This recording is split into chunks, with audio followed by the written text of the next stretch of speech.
I never knew my grandfather, as he passed away 2 months before my parents were married.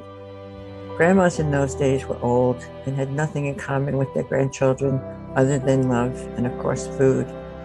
And although my father said she wasn't such a great cook, my grandma's pierogi were the best, my favorite being potato to this day. She and I were close, and when we took road trips, she would sit in the back with my sister and me.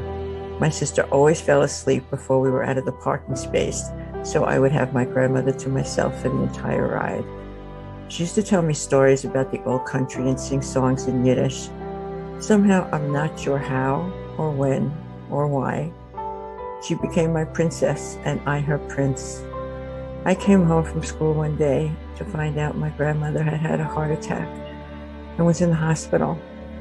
After recovering from the shock of this news and what it could mean, I bought the prettiest get well card I could find, and I remember it to this day. It was a picture of a woman sitting up in bed, wearing a green sparkly bed jacket and a gold crown. I knew it was fit for a princess, so I bought it, brought it home, and wrote a note to my princess. But it was never sent. I came home from school to find my mother crying. My princess was gone.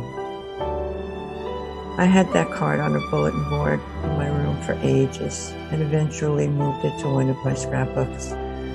I was 11 years old and this was the first time I had lost anyone. And oh my God, it was my grandma.